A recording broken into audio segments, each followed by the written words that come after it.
thank you all for coming tonight.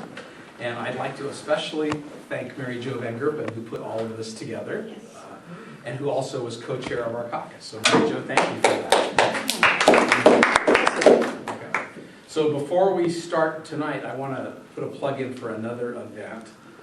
Next Thursday, a week from tomorrow, we're going to have a dance party at the Alley downtown. The band Corn Mash has volunteered to do a fundraiser for us. So please come on down and dance and donate a little to the party so we can pay for our office and stuff this week. So it's my pleasure to introduce Jim Fisher, who's going to teach us how to write letters to the editor. And I think many of you know that Jim was the editorial writer at the Tribune for many years, and he edited an awful lot of letters to the editor, and I think knows what is fairly convincing to do. So, Jim? Thanks, Dave. I did this same thing 2 years ago, but I did throw my notes away. So but I don't think anybody aside from Dave was foolish enough to come the second time. So you'll have to hear some of the same things, I think. And I'm planning to talk with you more than talk at you. So consider just some opening remarks by way of trying to provoke you. The first thing I'll start with is whether anyone should write a letter to the editor of a newspaper. And I think the answer is yes. And to give a good reason for why, I'm going to turn to a much better writer than I to kind of explain its role in a democratic government. This is from E.B. White, well known for his children's books, Charlotte's Web and Stuart Little, but also one of the writers who made the New Yorker what it was and what it still is. And he's quite a fine writer. In 1943, during World War II, he got a call from the Writers' War Board asking him to write a statement on, quote, the meaning of democracy. And this is his response. Surely the board knows what democracy is. It is the line that forms on the right. It is the don't in don't shove.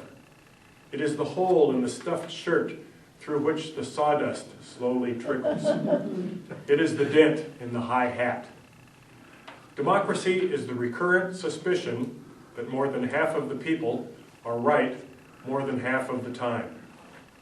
It is the feeling of privacy in the voting booths, the feeling of communion in the libraries, the feeling of vitality everywhere. Democracy is the letter to the editor. Democracy is the score at the beginning of the ninth. It is an idea which hasn't been disproved yet, a song, the words of which have not gone bad. It's the mustard on the hot dog and the cream in the rationed coffee. Democracy is a request from a war board in the middle of a morning, in the middle of a war, wanting to know what democracy is. So I think that by writing a letter to the editor, like voting, is one of the highest callings of the American sovereign, which is, of course, the citizen. And letters, for that reason, are not only worthwhile for the person writing them, but they can also be very worthwhile for political campaigns. People who run campaigns like to talk about free media or earned media, they call it, as opposed to the stuff they have to buy, the ads that they have to pay for. And almost every candidate, of course, is looking for some way to get more free media or earned media. And letters to the editor, of course, are a good avenue for that. And I think that's one of the reasons why the local Democratic Party wants to have a gathering like this, so to encourage people to write them. Another thing about letters is, and something I know from my experience at the Tribune of editing and dealing not only with the letters, but also with the people who write them and the people who read them for more than 20 years, is that the letters column is one of the best read parts of the newspaper. And that's, of course, a little deflating to the ego of somebody like me, but I invariably heard that people were more likely to read the letters that appeared under the editorials that I wrote than the editorials themselves. And I think there are a couple of reasons for that. One is that they're a little shorter and they're easier to dip in and out of. Another thing is that these are actually written by people voluntarily. I was being paid to write editorials. These are things that people are doing on their own, and therefore I think they're of a little more interest to their fellow citizens. And also because they have people's names on them. And I think that, I know from writing editorials which we signed, if only by initials, we never at the Tribune made any secret of who JF was or BH was or MT now. Readers like to have targets, and they like to know who's responsible for something.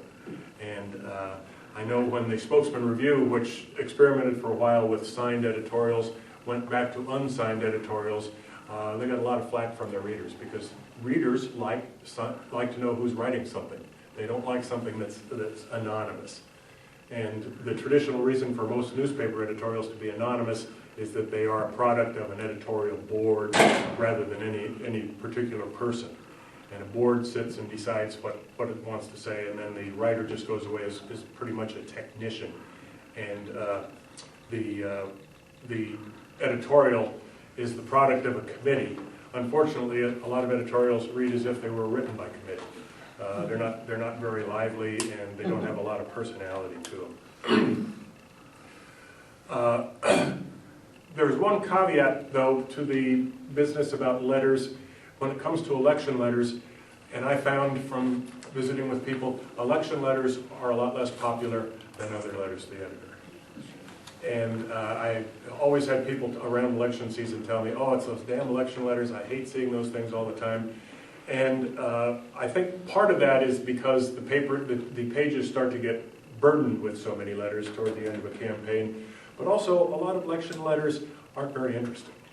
A lot of them deal with cliches, and we'll get around to that in a little bit, talking about kind of the substance of the letters. So if someone wants to write a letter, I think the first question that probably occurs is, when should a letter be submitted? And of course, we have an election coming up now. We've already passed the primary. You can send a letter to the editor at any time. And people wonder, well, should I send one now? Should I wait until just before the election? My judgment is that you should send one when you want to. You should send one when you've got something to say.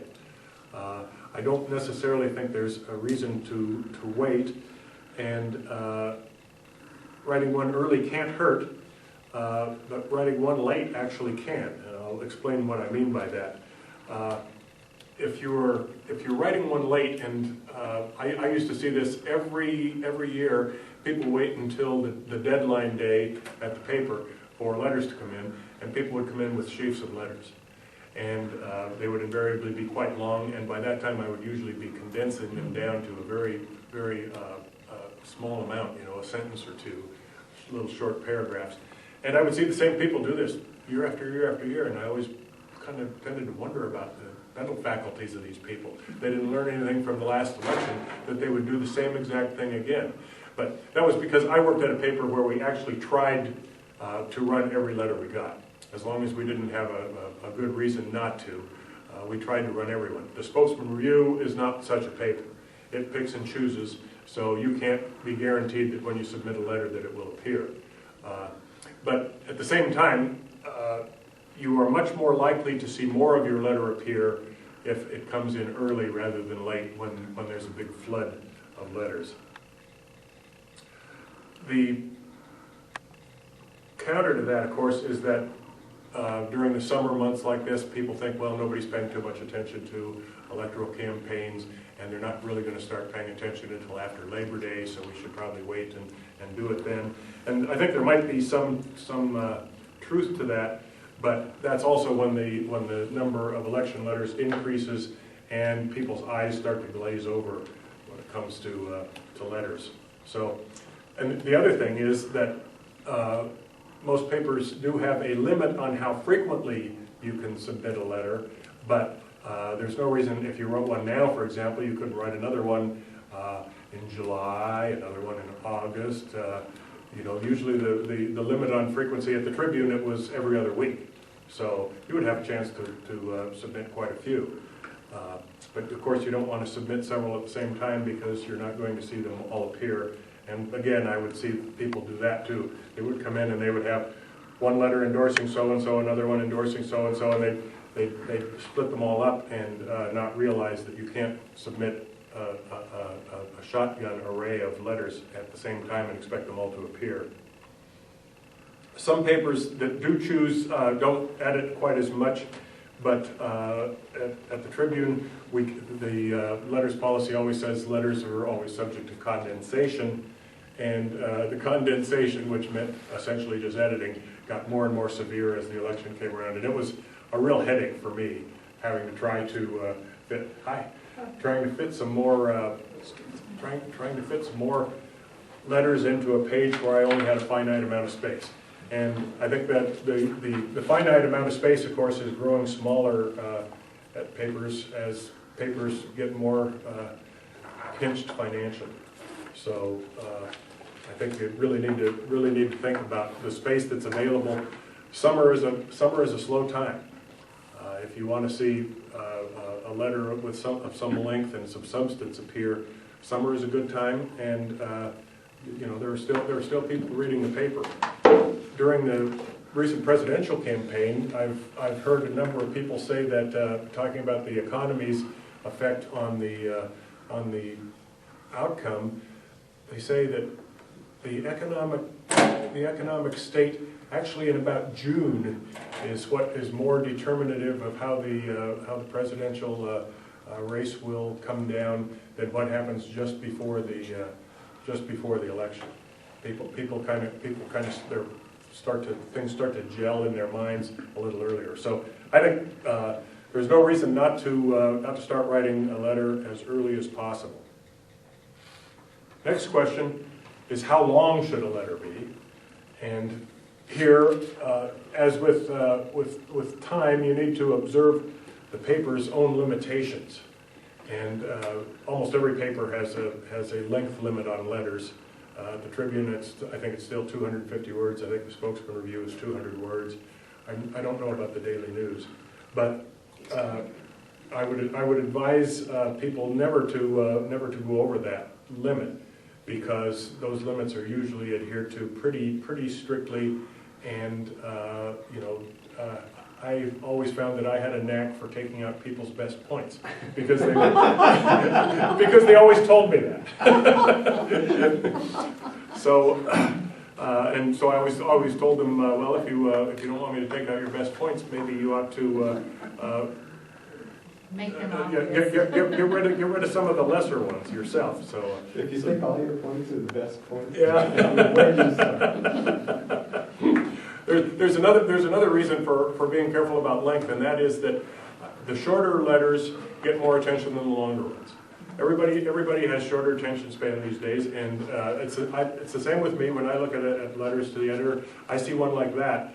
I'm going to look at that one before I see one that goes over into a second column.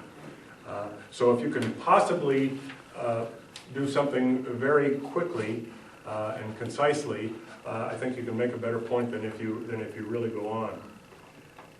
Another thing that people should remember is that journalists work according to what's called the inverted pyramid, which means that when you write a news story, when a reporter writes a news story, the most important thing is supposed to start come at the very beginning, and then it's supposed to get less important as it goes down through the story.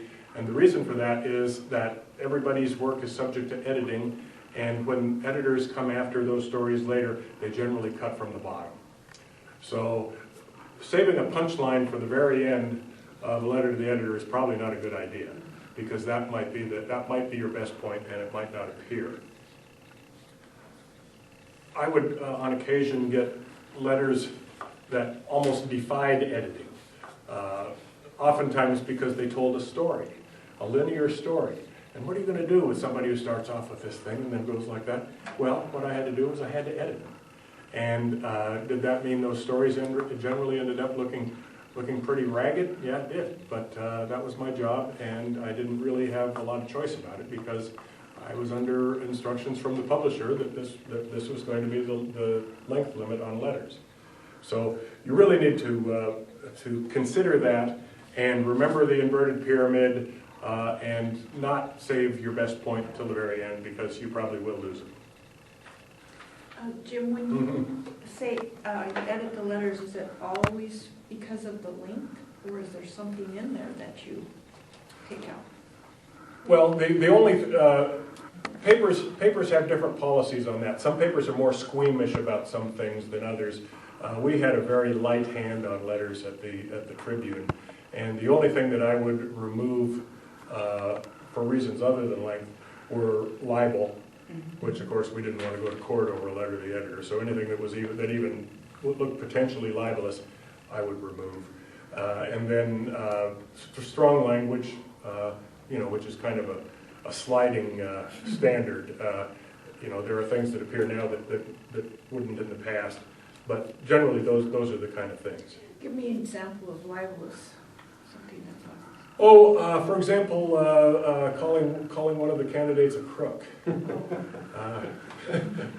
Even though it's true? Well, if it's convicted. If someone has been convicted, you can call them a crook.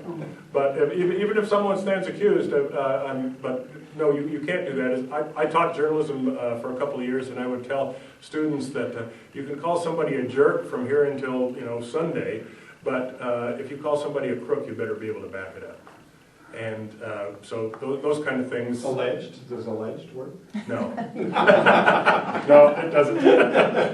There's an interesting lawsuit being litigated right now up in the Coeur d'Alene, Spokane area, where newspapers now, the Tribune and the Spokesman Review included, have electronic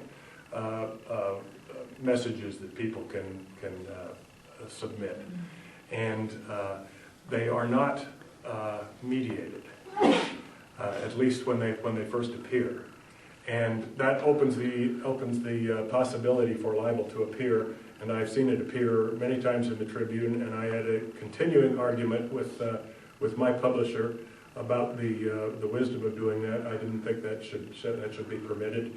But the legal view of that now is that as long as you are not mediating the discussion, you are not responsible for it, even though you are the paper whose website these things are appearing in. I suspect that's something that the law is not very well decided on, and we might see the law change. But there's I think she's somebody involved in Coeur d'Alene city government, or county government. The chair of the Republican Party. But she's an official of some kind in government. Yeah, she is. And somebody accused her of embezzlement. If I remember right. Yeah.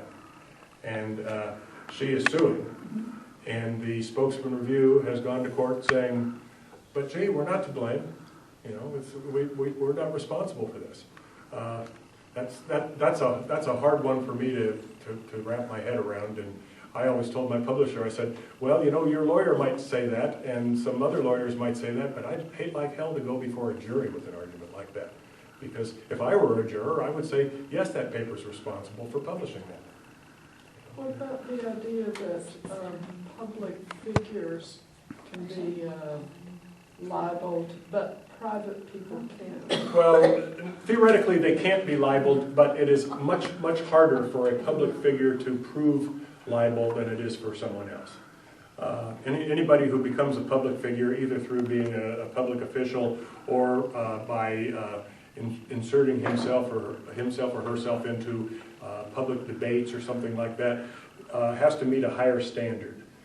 It goes back to the old New York Times versus Sullivan case.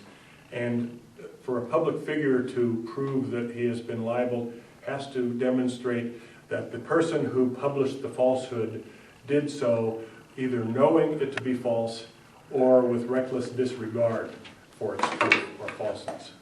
And whereas just any ordinary person who is libeled in a paper can sue and does not have to prove that. All he has to prove is that it was false. Public figures generally avoid filing lawsuits because it is so hard. So talk radio doesn't run under these rules then? A lot of things appear on talk radio that really surprise me. And I don't know that they are under any different law than newspapers are, but for some reason they act as if they are. And a lot of them get away with things that are really quite remarkable to me. And, you know, I would get calls from our lawyer sometimes and reminding me of the law when he would see something in a letter to the editor. And it's for newspapers, because newspapers tend to be pretty careful about the law, it's usually the little things. That it isn't some big expose. The big exposés they have pretty much nailed down. It's always some little thing that appears that gets them in trouble. And letters to the editor can be one of those things. I tried to be careful about those things, but sometimes Chuck would notice things that I hadn't, and he'd give me a call and remind me. We'll get into that a little bit more later. I'm going to talk about the difference between going negative and going dirty. But first, I think we should probably talk a little bit about just the substance of a letter itself. And as I said, election letters tend to be less popular than regular letters, and I think that one reason for that is that so many of them are so predictable, and they deal in cliches, especially the ones that you tend to see just before an election. Which almost sound as if they are, ground out by party hacks working in some basement someplace. And you start to see the same expressions over and over and over. And I've got just a short list here of some words that I would avoid at all costs in a letter.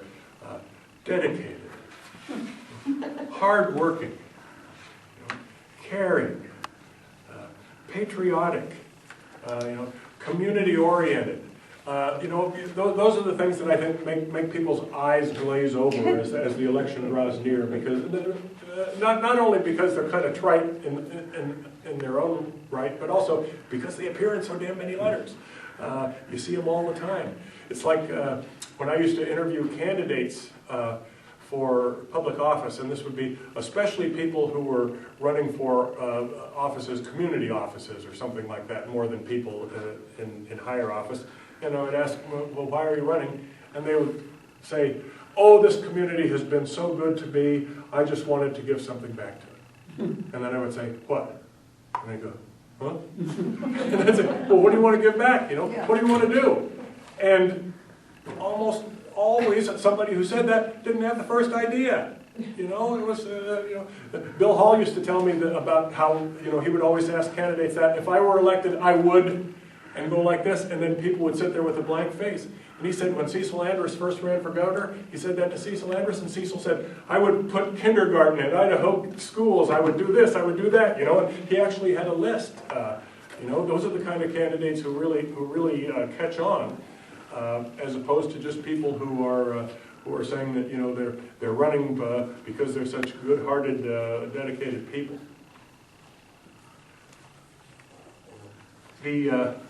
So I think that the letter that's really going to get attention is something that has something different to say about someone, something specific, something particular.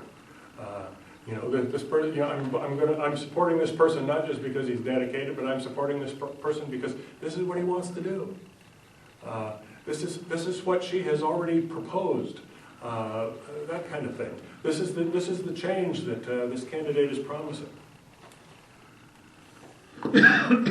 One other thing that is a weakness in many letters: if you are responding to something that has already appeared. Whether it's something in a letter to the editor, whether it's in a news story, whether it's been in an editorial or something like that, don't assume that people know what you're talking about. They almost never do. You say, so-and-so says on, June 9th that such says, or in response to the letter that appeared last Thursday, and then just come out with this stuff, and people will say, what letter was that? And you're going to lose them right there. So you need to make clear what it was that you're responding to. In other words, synopsize what it is that you're responding to. Jim, can I ask a question? Uh, It seems to me very often that when people are responding to an allegation in the paper, that the way they respond to it doubles the effect of the initial charge because they repeat it. Well, but you can't get away from it, Steve. I mean, you need to let the readers know what you're talking about. You could say, in response to the phony charge of such and such or something like that. But you still need to do it. If you think the charge is damaging enough that it doesn't bear repeating, maybe you should just shut up. Well, but, all the political books I've read is never allow a charge to go unanswered because silence implies guilt. You can't not respond. Yeah. But to repeat it is to double the insult in a sense. So, I mean, there's sort of a dilemma there. But of course, if you're responding immediately after the fact, so everybody has that in their brain and everything, that's one thing. But I'm talking about a letter to the editor, maybe responding to another letter or something like that. Yeah. So. Well, couldn't you just say, I'm responding to Skip Brand's lies because somebody has to answer for them, and then stop with that, and then go on and... Well, as long as people know what you're talking about. If they know which lies you're talking about. Well, that would be The other issue is so far I've been talking about letters endorsing somebody, speaking for someone, and then of course we all are familiar with letters that don't do that letters that go after somebody, go negative, in other words. And I don't necessarily think there's anything the matter with that, with criticizing someone, as long as you're not sleazy. And there's a big difference. I think that candidates especially have to be negative if they say, suppose a challenger is taking on an incumbent. It's very hard, I think, for a challenger to campaign against an incumbent without saying something negative about the incumbent, because you have to give voters a reason why they should vote for you as opposed to the person who's already in office. And you can be very critical of someone without crossing a line of going into something dishonest or unfactual.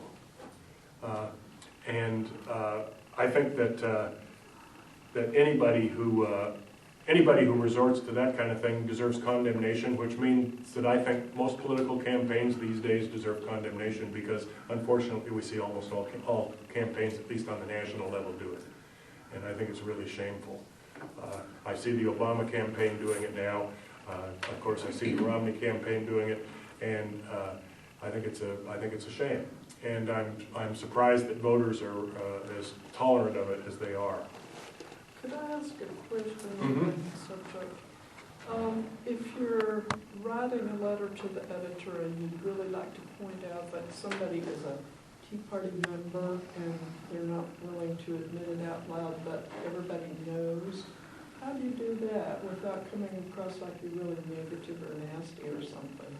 You just say that so and so espouses Tea Party ideals. You know, how can you tell this person from someone in the Tea Party when they're saying exactly the same thing? I don't see anything wrong with that. I will caution, however, that some papers, as I said, are more squeamish about these things than others.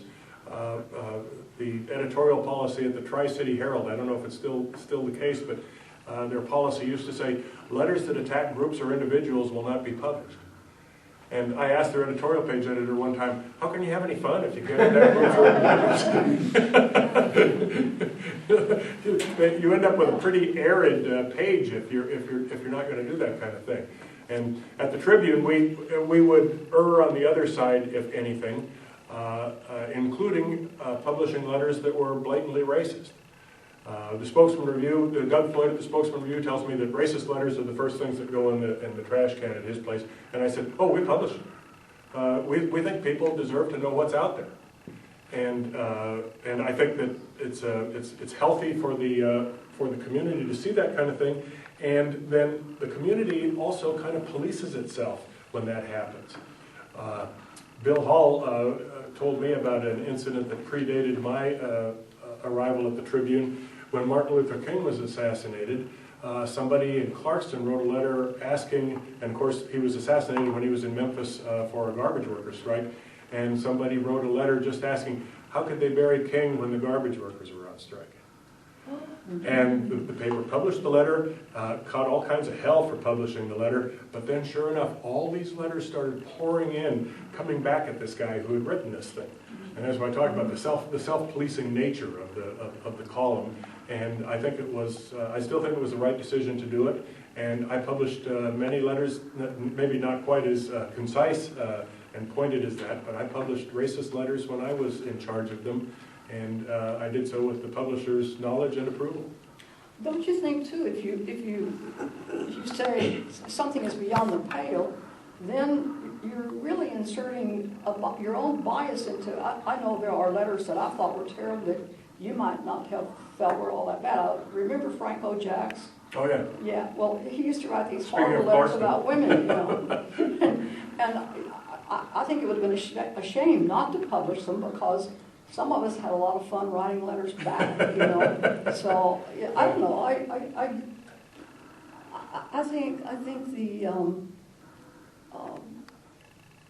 the community character needs to be displayed with all of its warts. I think so too. I think that's, you know, when you start sanitizing the public discussion, also the question is where you're going to stop. Yeah. It's that's a really tough line to draw. So hate speech is out. Hate speech is in the letters to the I editor. understand, but the laws against hate speech is out as far as you're concerned. Well, if you're talking about the legal notion of hate speech, that's probably another matter. But I think that there were occasions when letters would veer over toward direct threats, where then a line had been crossed, and then those kind of things would not appear. Right. And oftentimes, just a libel would appear in a letter, and you know, a lot of ordinary people are not very familiar with libel law, and I would be able to just edit a libelous reference out. Although if the sole intent of a letter was to libel somebody, then the letter probably wouldn't appear. It almost sounds as if there are boundaries with respect to individuals, but there's no boundary with respect to society. You can say as hateful a thing in a societal context as you want, but if you target an individual, that's crossing the line. Seems to me hate speech is saying you can also libel the group as a whole. Yeah, and that's I think that's a facet of the law that is probably changing, like privacy law. I mean, it's really hard for journalists to find out where the line is on privacy law right now, because it's really in flux in different courts around the country. Whereas libel law is definitely easier. There's a clearer line there.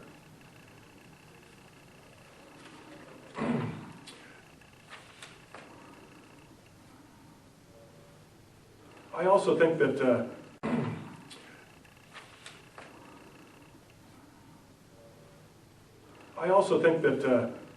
that there's, if a letter gets dirty or sleazy, I think there's a good chance that it will end up doing more harm than good for your cause.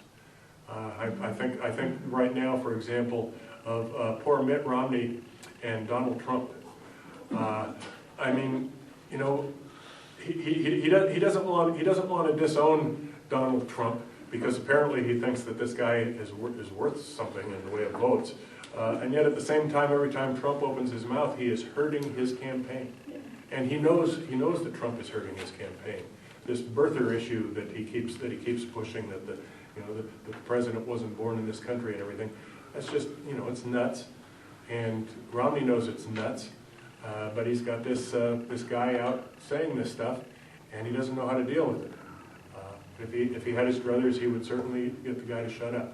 And I think that any political candidate would certainly regret seeing a letter that dealt in that kind of stuff on his behalf. That's the end of my provocation. Let's talk. Who else has- Lindma, you want to talk about Lindma? About Limbaugh? Yeah, Russia gives the diatribe against women after Obama came out for requiring Catholic Church to.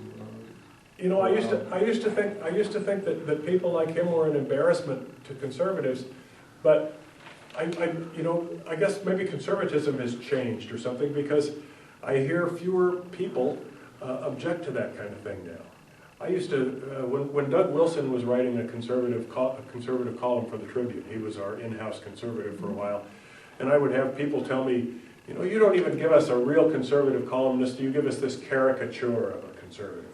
And those kind of comments always registered with me, because those are the people we wanted to please with the conservative column. When liberals would complain about it, I'm like, oh, that's okay. I mean, because that's what he's there for, is to make liberals complain.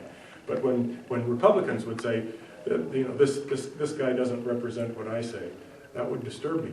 But over the years, and then we replaced him with Mike Costello, who kind of has gotten more rabid, I think, over the years. I think he has too. But I would still hear it from the liberals, but I would hear it less from conservatives and less from Republicans. I would have a lot of people say, "Thank you for running his column," and I always expected people to say, "You know, you think that guy represents us?"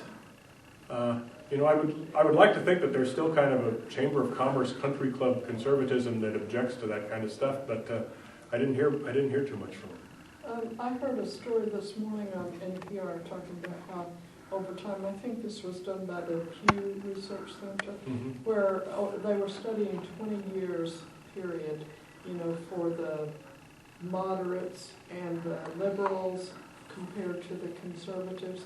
And so over that 20-year period, the moderates and the liberals had stayed pretty much the same, and the conservatives had gone way over to the right during that time period. So that's probably why, you know, why the rush gets away with all that nonsense all the time.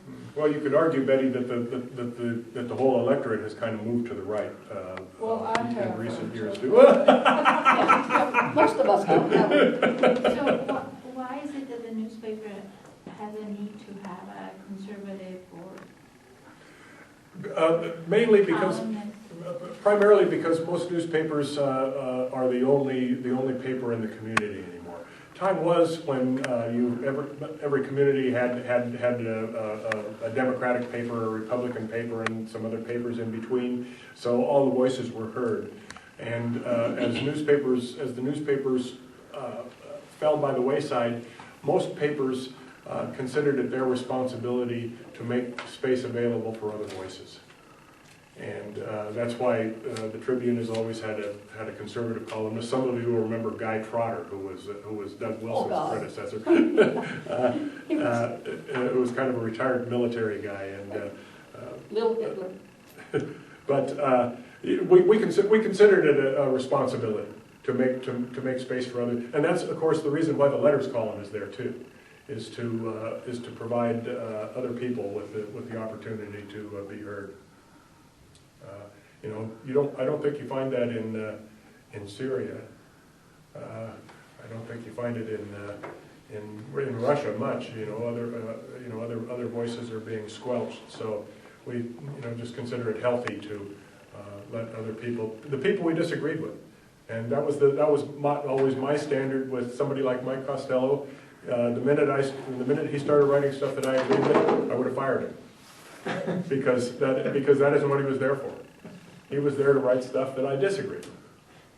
So What's the circulation number of the Tribune?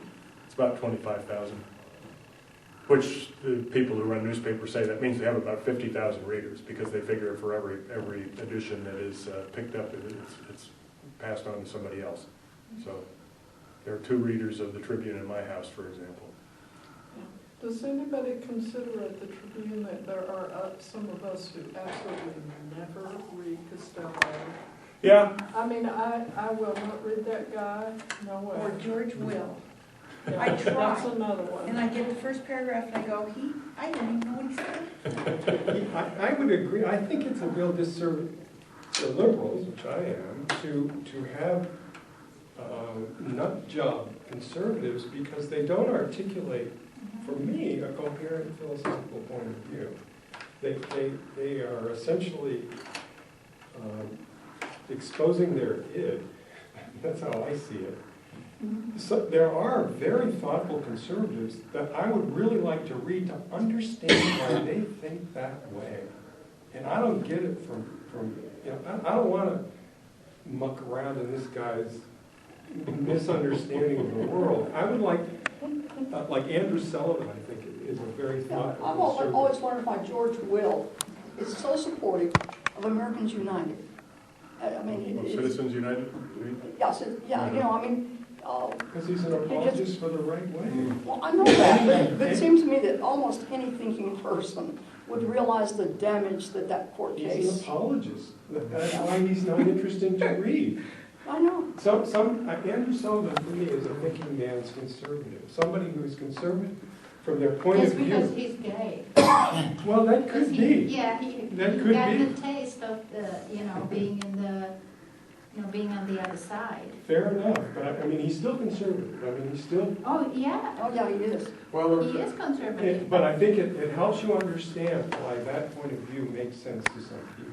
That's what I would find. George Will is the most published columnist in America. Is it? He appears in more newspapers than any other columnist in the country. And I suspect that one reason for that is that there are a fair number of liberal papers who pick him up because he is a conservative. Well, They come to the base. yeah, and if he's writing on, for example, if he's writing on education for disabled children, you're right there with him. There are certain things that. Because he has a son with Down He syndrome. has a son with Down syndrome.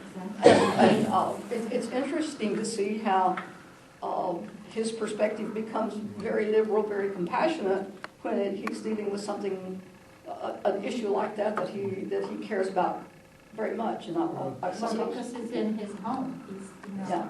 Say what you will about Will, though. At least he has some consistency that some others don't have. Yeah. For example, he opposed the recall election in Wisconsin. He also opposed the recall of Governor Gray Davis in California. He did. I think that you might be able to find some inconsistencies in him, but I still think that he's more consistent than a lot of conservatives, and I think he's actually pretty articulate too. I think he's pretty Very good. articulate. These are very articulate. And he knows baseball really well. So maybe to drag us back to the letters just a little bit, maybe I could say a couple things on letters to the editor. Usually a campaign or the party, and Mary Jo's in charge of letters to the editor for the Latah Dems, will be trying to time out letters, schedule letters through the political season. So if you're planning to do that, it's good to coordinate with the if you're planning on writing a letter, it's good to coordinate with the campaign, because the campaign would like to get those letters spread out over the whole campaign season, not all 20 of them at the end of the day. Another thing that's important to remember is the absentee voting starts like September 15th or so, and in Latah County there was probably 2,500 absentee votes out of 15,000 last year, so their last election. So write those letters earlier. People won't, those votes will be gone. And two, Jim set kind of a high bar on writing letters, or at least a bar there. There's a fair number of people who just count letters for certain candidates. So if you can't reach the bar, just write that letter saying, I support... Throw weight. Throw weight. Throw some weight in there. I wonder about throw weight. When I see a lot of letters come in for a particular candidate, I think, well, maybe this shows that there's a fair number of support, a fair Well, it shows amount support. of support. It shows organizational ability. Yeah. They've been able to get the campaign organized enough to do that. Because I used to see the letters come in delivered by one hand, and there would be a sheaf this thick of them, all with different signatures on them, of course.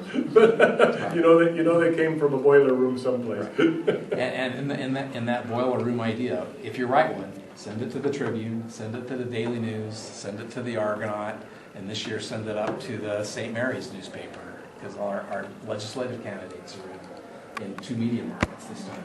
Mm-hmm. Well, and the Spokesman Review, as far as that goes, because it circulates in And the Benoit County. And the Coeur d'Alene Press too. Yeah. Oh, yeah. So, Do you have to send in like a contact email or something so you can verify that we're real people? Depends on the paper. Depends on the newspaper. We never required that at the Tribune for one reason, because I didn't have the time to go calling and looking after that. For another reason, Lewiston is kind of a lunch bucket town where a lot of people are doing shift work. And if you were trying to get a hold of somebody in the evening hour, you might be trying to get a hold of somebody who's working a swing shift, and it just wouldn't work. So we never did that. And every now and then we would discover a hoax, but it was actually remarkably rare.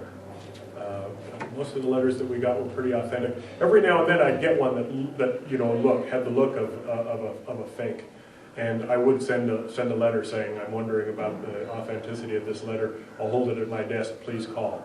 And if I didn't get the call, then I would trash the letter. So we have to send an address or? Yeah, we always required a street address. Okay. Yeah. It doesn't hurt to give as much as you can. If you want to put a phone number down, that's fine. But all that doesn't get published, so people No. don't drive by No. and throw things No. out? Okay. And I don't know of any paper around here that would publish a letter without a name. We insisted on publishing names, but and then the hometown, but not street addresses. Okay. Jim, one of the things that I believe, I don't know, it's just my own personal view. When I look at letters to the editor, the first thing I look at is who wrote it. Mm-hmm. Mm-hmm. Because a lot of people have a lot more validity to me than other people. Exactly. And so I guess I think it's important for people to write letters, because even though you write a lot of them, people either judge you positively or negatively based on the way they know you. Yeah, I do the same thing. I mean, we all remember D.B. Hughes, or some of us Oh my remember D.B. Hughes from Elk River, who wrote some of the wilder letters that appeared in the Daily News, and you would look at that name and you'd know generally what was happening. But then there were other names that I would look for in the letters column, and when I saw that name, I would read that letter regardless. I mean, Don Madison, for example. I don't know if you know him, the chemist from Wazoo, who used to live out here at Joel. He always wrote very good letters to the editor. Absolutely. He's moved to Pullman now, but Terry Day in Pullman writes very good letters. That's good. And then there's Larry Casper. Larry's not as big a writer as he used to be, but yeah, he was one of those that was way out. He took a break for a while, but he's back in business. Okay. Flora Teachman. Flora, yeah, she's actually Flora and I go way back. She started writing letters under the name Eros Hunt, E-R-O-S-H-U-N-T. And then somebody from up in her area up in Kamei told me that was a fake name. So I sent a letter to her address and said, I've been told that this is not your name. For that reason, unless I hear from you, I won't publish any more letters under that name. She called me and she said that was my father's name. I was using that because I was afraid of recriminations. And I said, well, I'm sorry, Flora, but if you want any more letters printed, we'll have to do it under your name. And by God, she was happy to do that. So.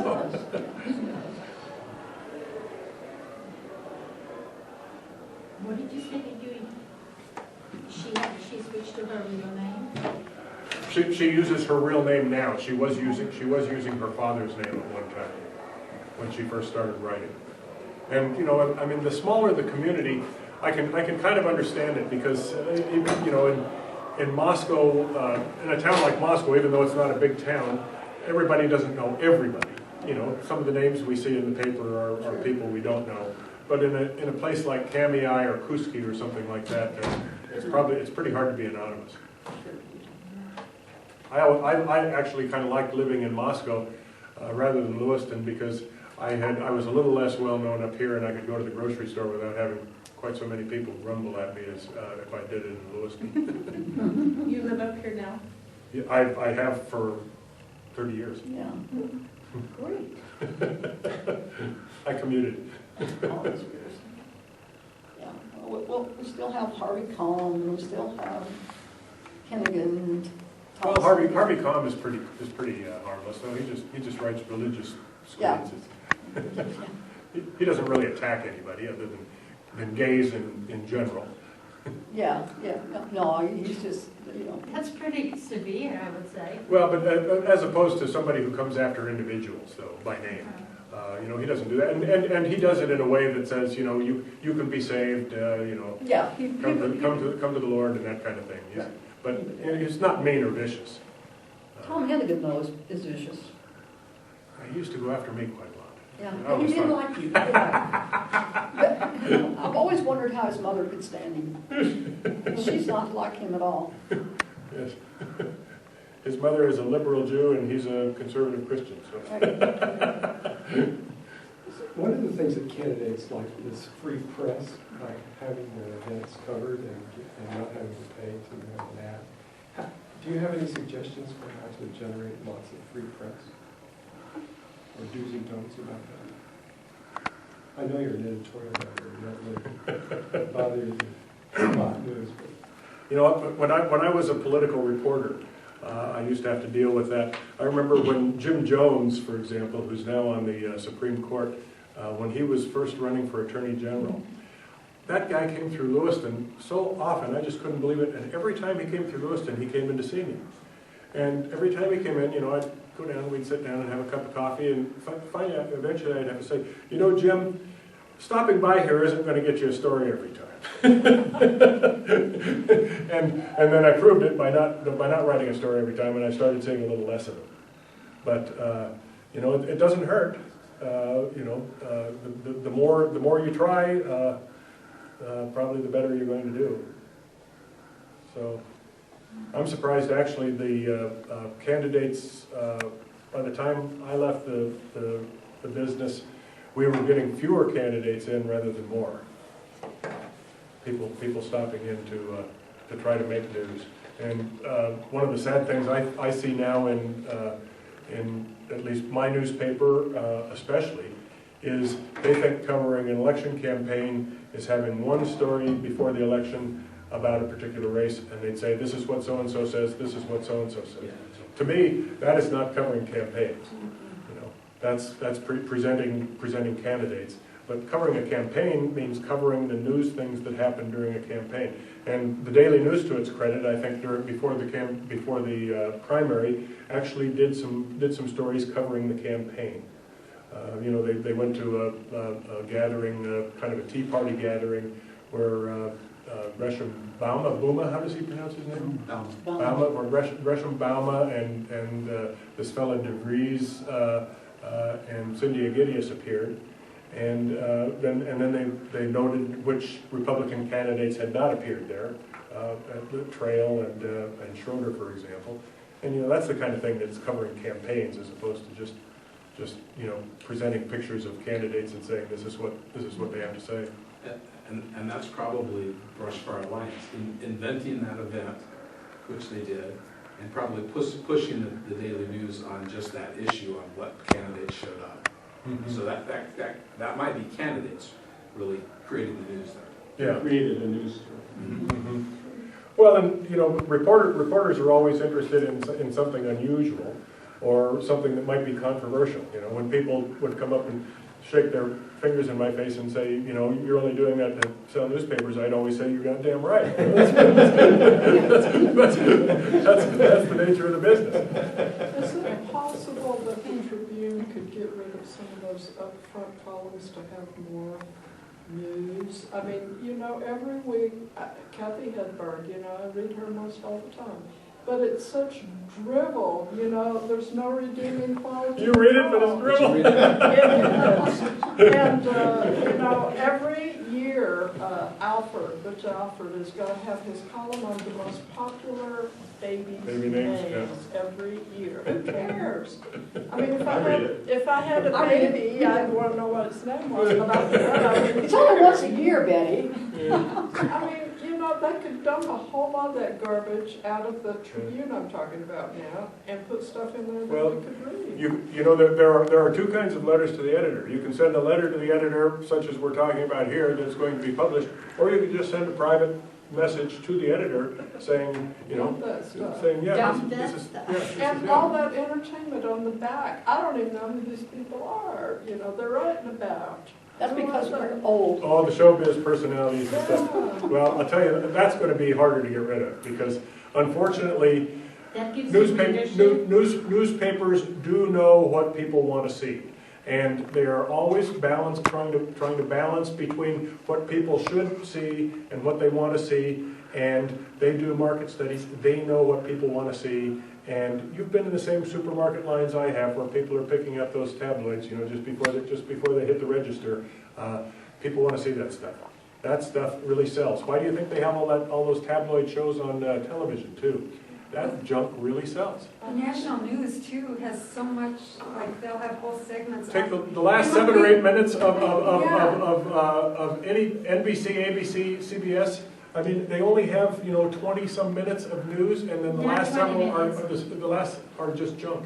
18 maybe minutes. Not even But that. it's- 15 but- because they got 10 minutes. But the last few minutes is invariably some real soft stuff. And I'm sorry, but that sells. Why so many comic strips? That sells too. Why so many bad comic strips?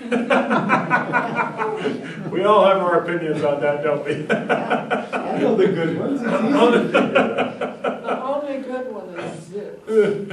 Oh, I thought I could figure it out. Yeah, see, we're gonna differ on that, even though we might be in tune on a lot of other things.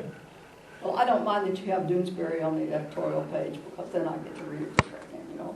You know, one of the best letters I remember, speaking of Doonesbury, came from the late Jack Wenders, Oh my God, we have to talk about who him tonight? who wrote a very clever letter that said people accuse the Tribune of having a liberal bias.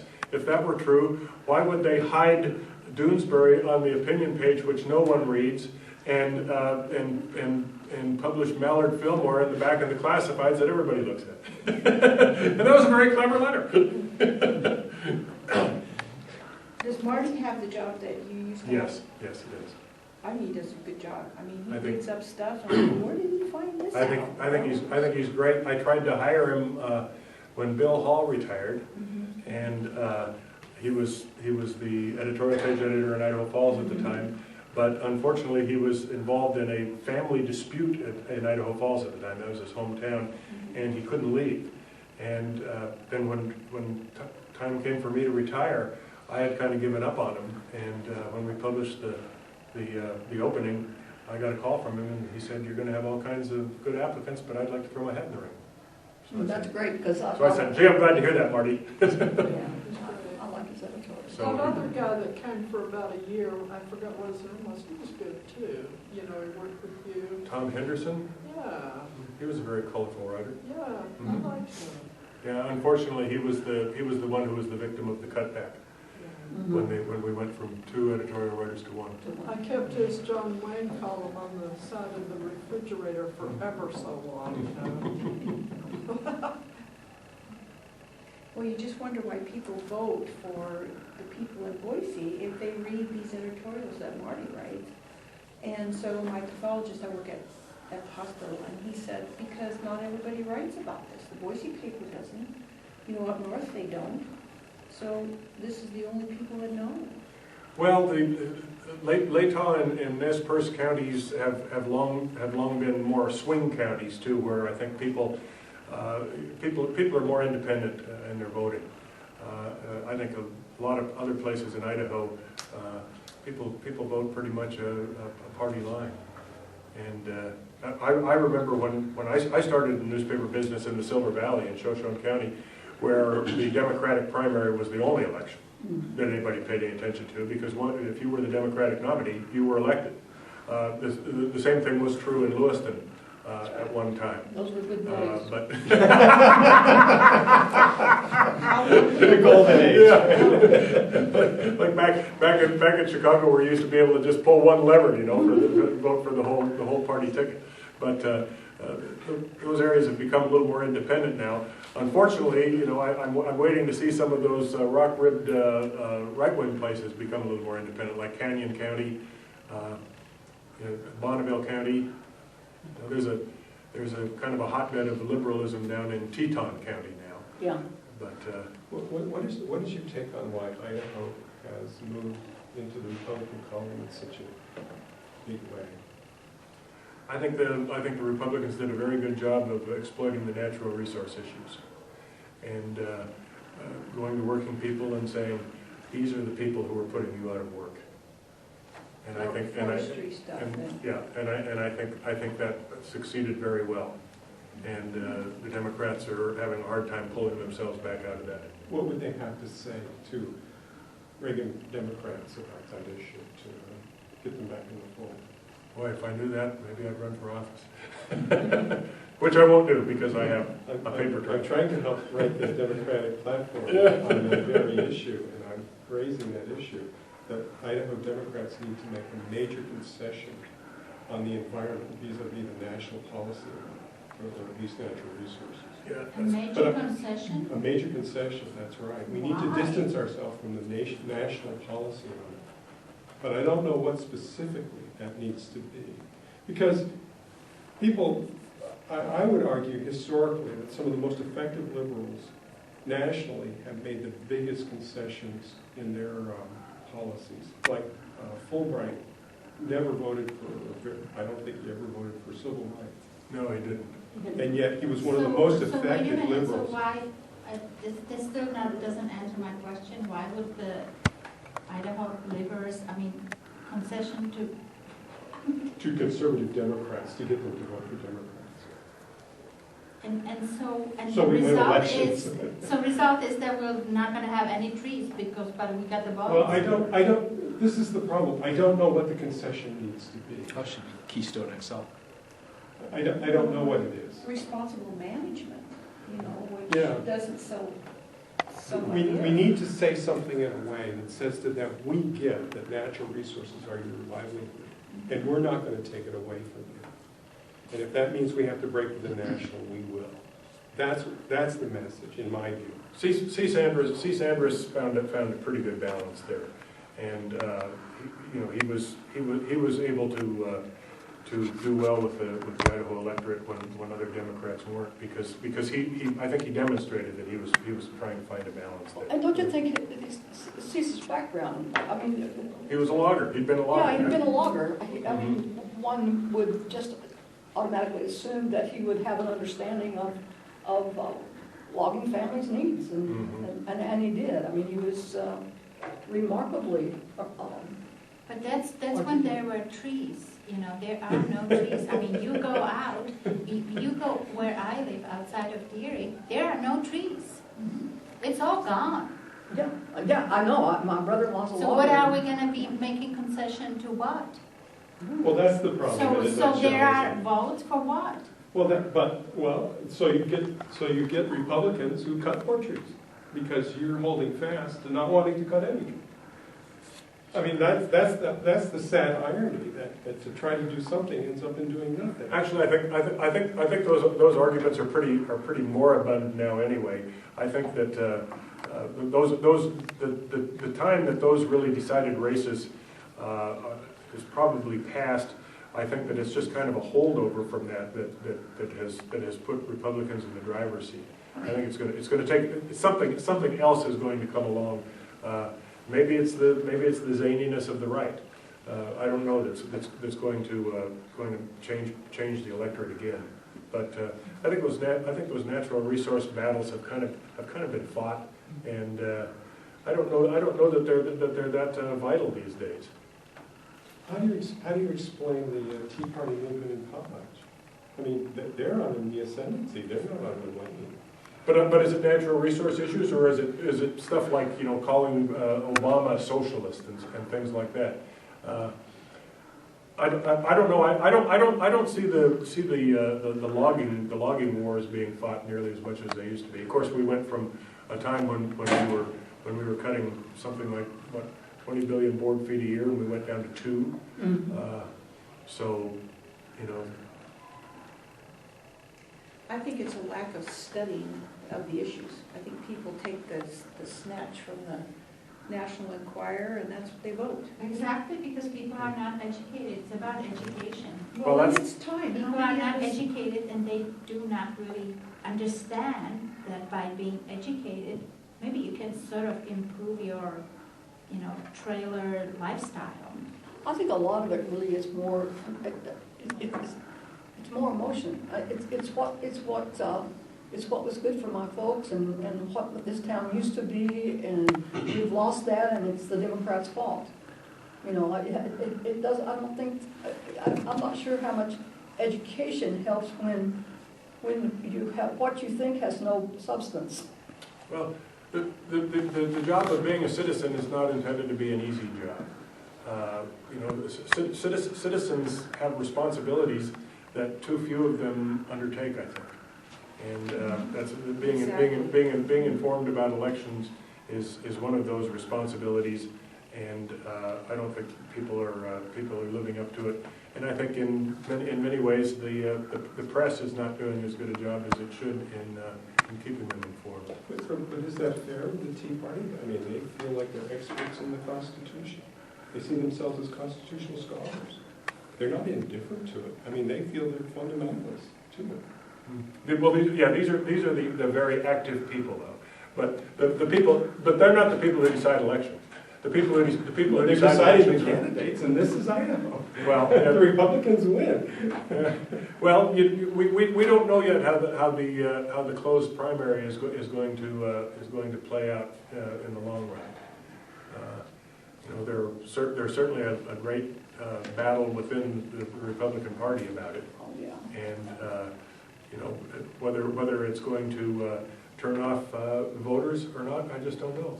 I remember when Washington, which had the open blanket primary, I grew up with the open blanket primary. We're in a primary election. You could jump from party to party in races.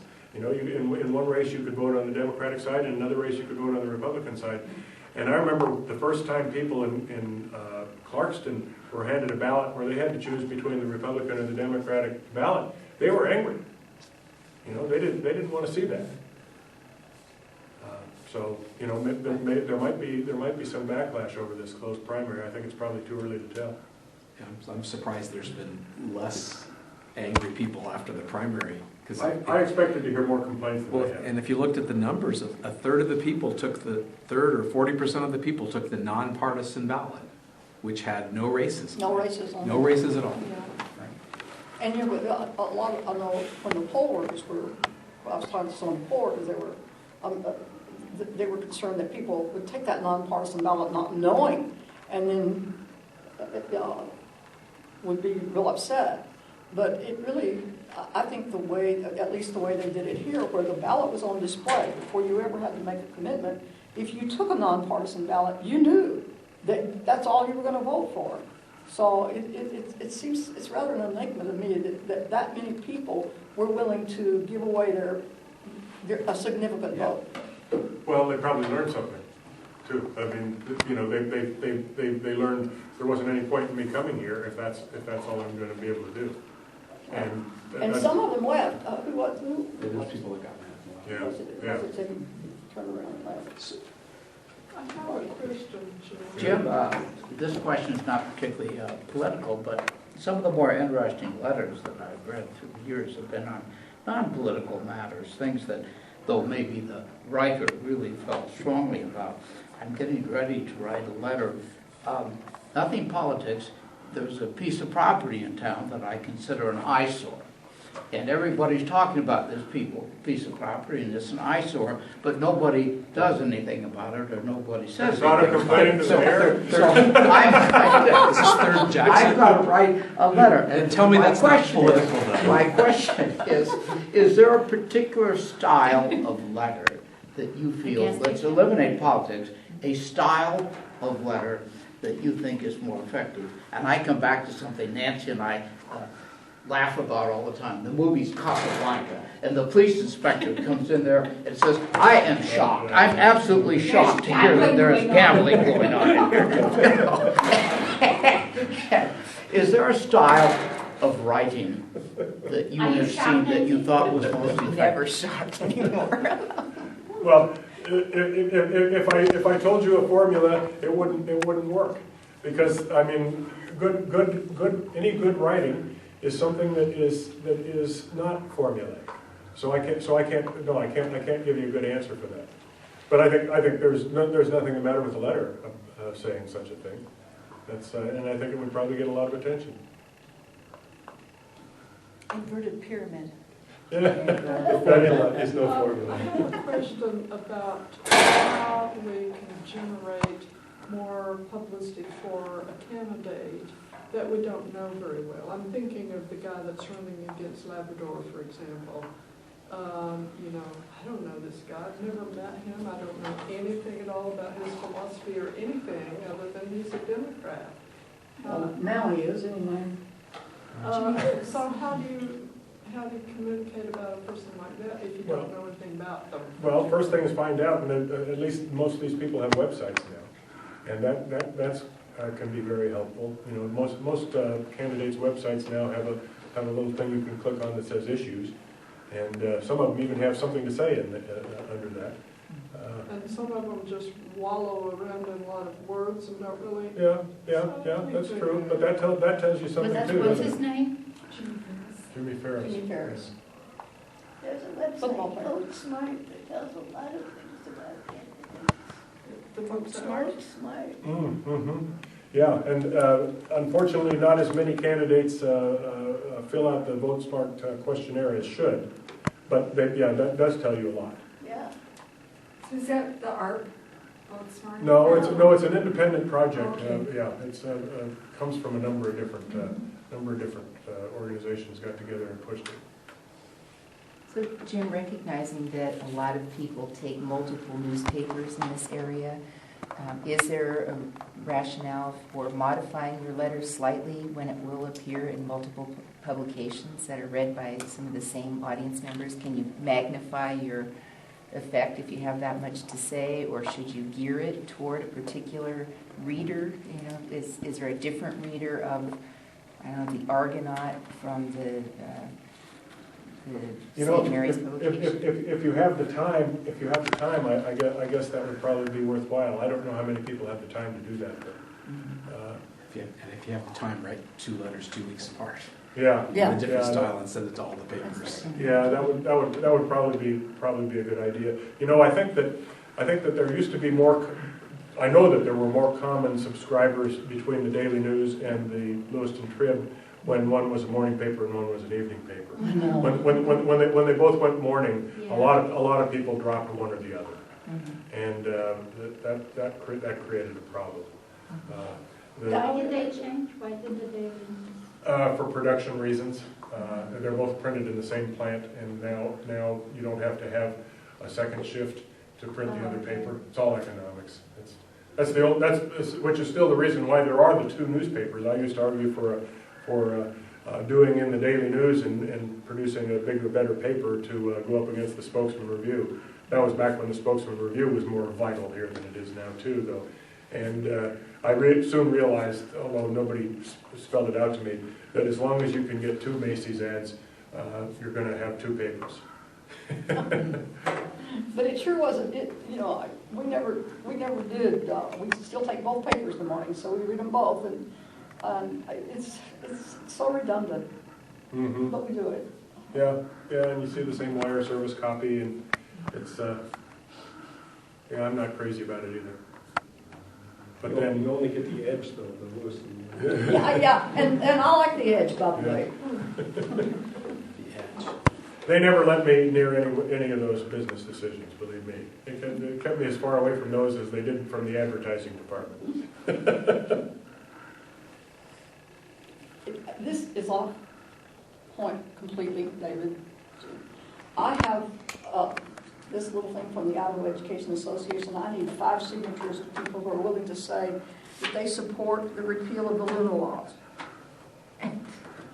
You can probably find those signatures. I bet I can find them here. I can get this damn thing off the But they floor. just handed out the laptops. Anything more on letters before we hang it up? And Well, thank you for coming. I Appreciate it. Thank you. Well, thank you. We'll get